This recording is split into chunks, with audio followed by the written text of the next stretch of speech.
Last video did astonishingly well given that I truly didn't expect it to get the exposure it did. I have a few things to say, but most importantly, thank you to everyone who saw the video, liked, commented, shared, all the fun YouTube stuff. Seeing people engage with one another and with myself about the music and the game is something I've always wanted to see in my community, and finally seeing it definitely made me hopeful for what I can do with my content.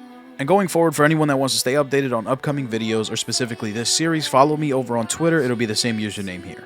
Alright guys, small editor's note, I made a playlist for Spotify and Apple Music for the Act 1 video. There's going to be a playlist for Acts 2 and 3, as well as a massive mega mix for Acts 1, 2, 3, Phantom Liberty, maybe side missions. But yes, I decided to make a playlist since everyone was asking for it, so go give those a listen. If not, it's all good. But I also just wanted to use this opportunity to show my face even though I've done it before. Anyway, sorry for the interruption, back to the video. Now, before I get into my analysis or any sort of breakdown, there was a theory in the comments of my last video that was mentioned more than once, and I think it holds a good amount of validity. The users you're seeing on screen, if I actually remember to edit the screenshots, brought this to my attention, so shout out to them, but essentially, the theory states that during Act 1, Johnny wasn't in our head, and because of that, the majority of missions we were going on had basic names and had no real connection to the missions themselves. This is a fact I highlighted myself, but they state that it's specifically because Johnny wasn't in our head. Him being a musician means more creativity, and realistically, he just has more music knowledge than V does. That being said, Act 2 is the biggest act in the game, barring Phantom Liberty, so this video might be extremely long or somewhat tolerable depending on the analysis of certain songs. As for the mission names, we have Playing for Time, Automatic Love, Tapeworm, The Space in Between, Disasterpiece, Double Life, tann, Pèlen, Ghost Town, Lightning Breaks, Life During Wartime, I Walk the Line, Transmission, Never Fade Away, Down on the Street, Gimme Danger, Play It Safe, and finally, Search and Destroy. I'll try and at least include instrumentals for these songs, but for now, let's just get to the music.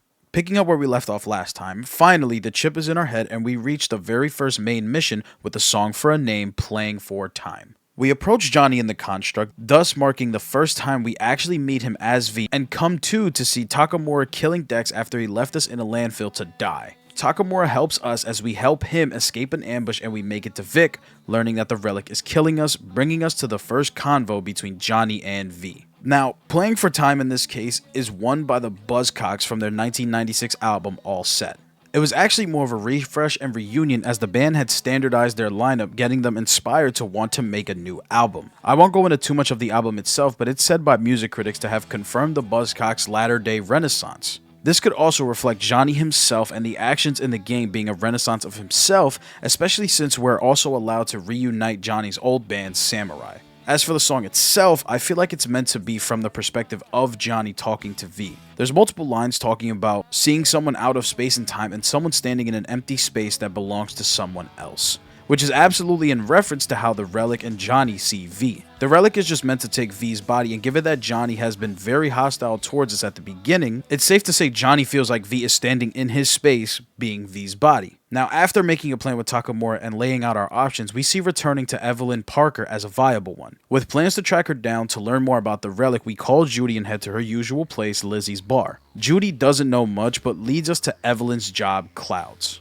We learn she was sold through a bunch of hands, and we end up at a Ripper Doc who tells us where she ended up. As for the name, the song itself is actually in French. The electronic song automatically has its stake in the cyberpunk world given its genre, but the actual content is a bit more to the point. Automatic Love, the song itself, includes lines like life is automatic and death is automatic, lending to the idea that this song is a rather cold and bitter look at the world, honestly. The electronic sound also adds a double meaning to automatic, being that it could be described as automatic with relation to actual machines. However, I believe the song itself is largely in reference to two specific things: the obvious love, concern, and care that Judy has for Evelyn being automatic for her, and the deeper reference, Clouds.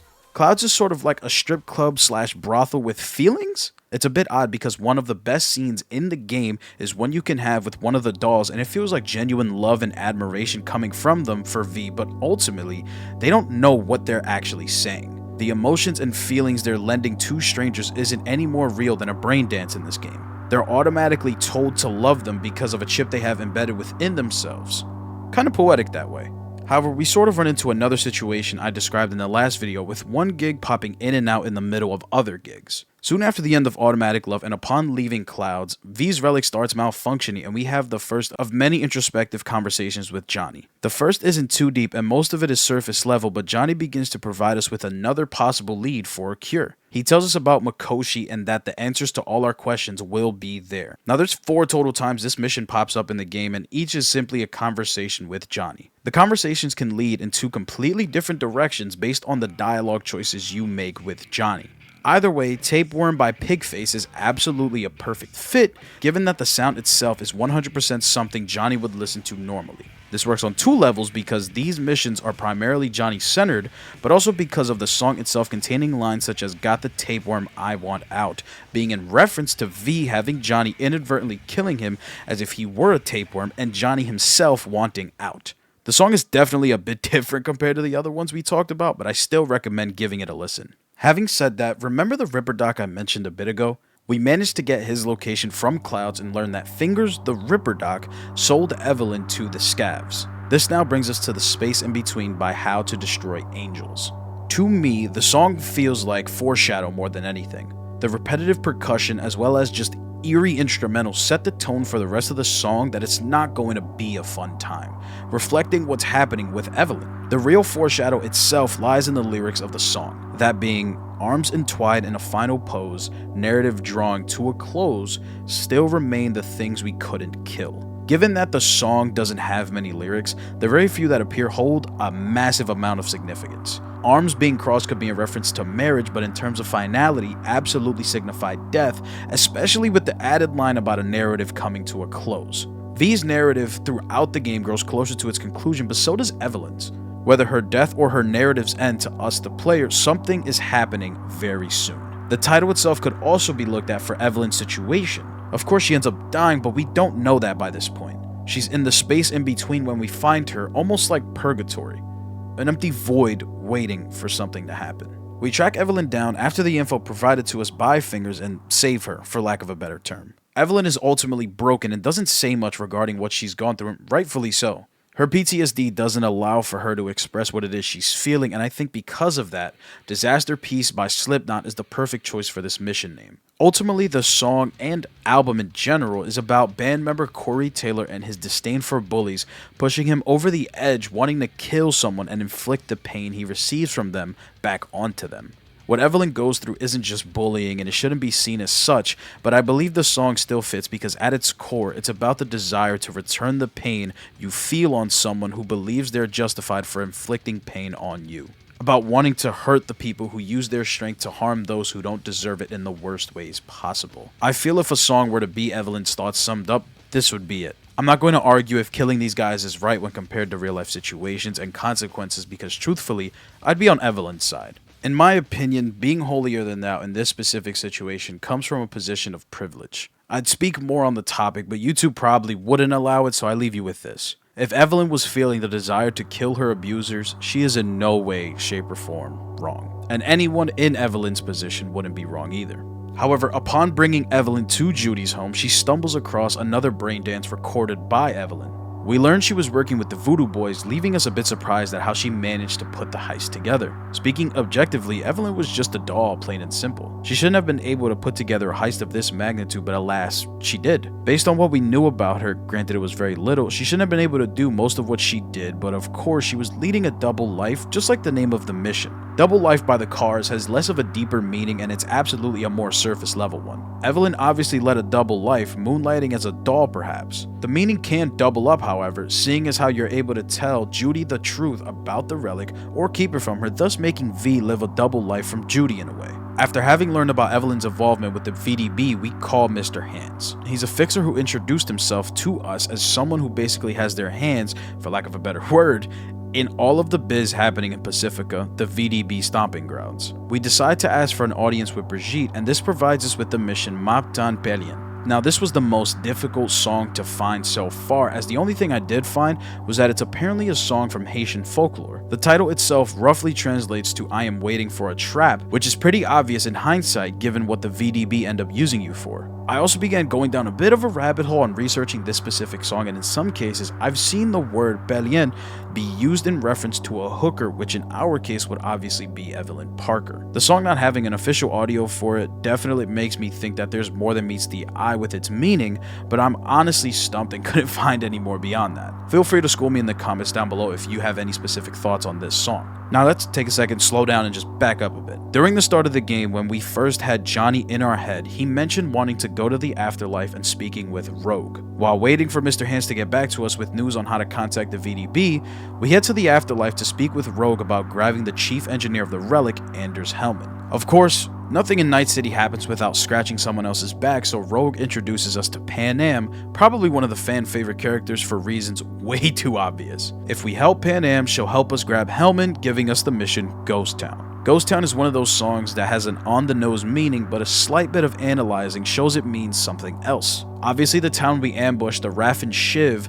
that have Panam's truck in, is a ghost town. However, the lyrics embedded in the song tell an obvious story about Night City. The song and the meaning of the lyrics seem to predict what path Night City is headed down. It sort of also analyzes the history of Night City. Lyrics like, "Do you remember the good old days before the ghost town? We danced and sang as the music played," are obviously in reference to Night City's original purpose and what it once was and what it was meant to be. It goes on to say all the clubs have been closed down, bands won't play no more, too much fighting on the dance floor, referencing the cesspool that Night City currently is. The city's dying essentially, and we see it basically collapse during a certain ending for Phantom Liberty. One other way of looking at this specific song is the fact that Night City is also on the brink of collapse from rogue AIs. I feel like the Mr. Blue Eyes mystery doesn't get the attention it should, when it basically makes me feel like the main quest is the side quest while the actual story develops behind the curtains, but also in plain sight. Either way, that's a can of worms that I simply don't have time for in this video, but maybe in the future, who knows. The missions Lightning Breaks and Life During Wartime sort of bleed together. After we help Panam get her merch and truck back, we discuss the plan to get Hellman, and after executing said plan,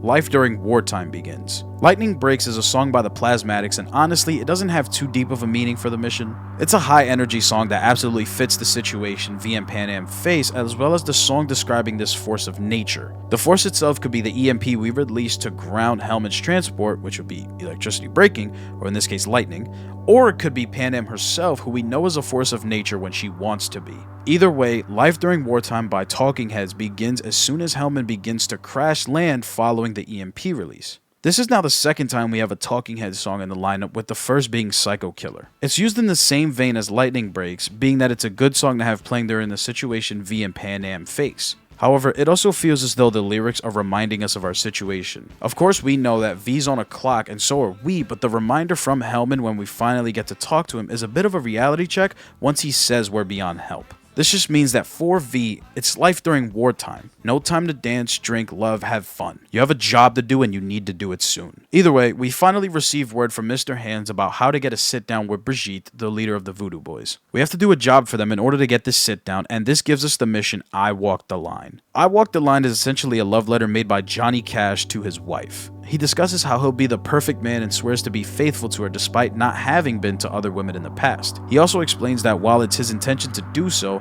he still has an empty, lonely feeling when performing his music alone or touring and feeling this sense of temptation. Thus, he's walking that line of fidelity. There's three main takeaways from this with regard to the mission. V is faced with the decision towards the end of whether or not he should trust the VDB or Netwatch, as he's been warned by an agent of Netwatch that they're using him. There's also, of course, V walking the line between life and death given his circumstance, and finally, the one I think fits a bit more is the idea of Johnny walking the line for Alt. Ultimately, the VDBs are trying to contact Alt, Johnny's old love. The song perfectly encapsulates Johnny's situation, especially since he had his own fidelity issues with Alt. He also happens to share the same name and profession of Johnny Cash, which is a bit on the nose, but such is half of this list. When returning from acquiring the info the VDBs needed from us to meet Brigitte, we're given a similar situation as previous gigs, with these next two being technically a 2-in-1. When Brigitte brings us to the net to meet Alt, we begin reliving a very important memory in Johnny's life. Transmission is the name of the entire mission, but Never Fade Away is the name of the mission when we're reliving Johnny's memory. Transmission is a song by Joy Division, and based on the subject matter as well as the lead singer Ian Curtis,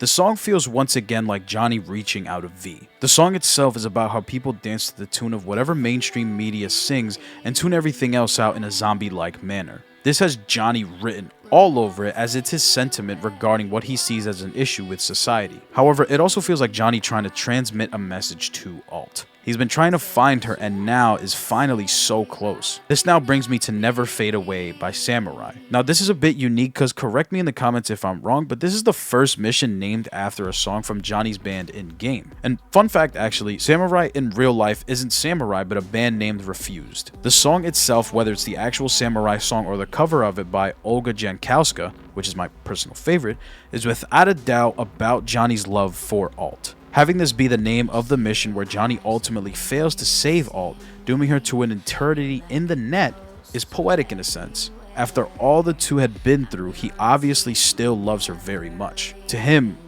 Alt and her beauty will never fade away. His feelings for her will never fade away. His love will never fade away. I believe Johnny attacked Arasaka and nuked them for the reasons he tells V I do. However, I think deep down, he mainly did it because he couldn't accept he had some role to play in Alt dying and directed his anger at Arasaka for it, which in all honesty, I do not blame him for. When we leave the VDB on good terms or bad and getting information from Alt about how she may be able to help us, we leave Pacifica to meet with Takamura's contact still in Arasaka, Oda. He tries to make Oda trust us and allow us to meet with Hanako to explain what happened to her father, but Oda is having none of it. He unknowingly gives us information about Hanako's whereabouts in the coming days, but warns us to leave Night City. Down on the Street is a song by the Stooges, and I have to admit this one left me a bit stumped. The song itself is about the mind being on an LSD trip and this euphoric feeling. As for how it relates to the mission, I'm not all too certain. Maybe the fact that Takamura even tried to contact Oda and creates an insane plan to meet Hanako thinking it would work is the mind on an LSD trip? It could also just be in reference to psychedelics and hallucinations, which V is technically constantly experiencing with Johnny showing up. Definitely would love to hear what you guys think down below. The next three, and probably the last one, are all sort of tied together. Gimme Danger, Play It Safe, and Search and Destroy. Gimme Danger by the Stooges, Play It Safe by Iggy Pop, and Search and Destroy by the Stooges once again. Iggy Pop himself is a member of the Stooges, which is what led me to believe that these three were connected, and truthfully, they are. Each song in some way feels like some impending doom is coming. Gimme Danger feels like V embracing what's to come. He understands he's at the edge of his life if he doesn't do something soon, and he understands that with open arms. Play It Safe works in the opposite effect almost. The song feels as though Iggy is being told to conform and accept what is, like V having to accept he's going to die. There's a lyric that says, "I want to be a criminal, play it safe," which at first glance is of course a massive juxtaposition. Being a criminal is the very opposite of playing it safe, just like V forcing his way into a conversation and meeting with one of the most well-guarded and powerful people in the world, in Hanako. Finally, we get to Search and Destroy. Our goal for what feels like forever is coming to fruition, and of course, it blows up in our face.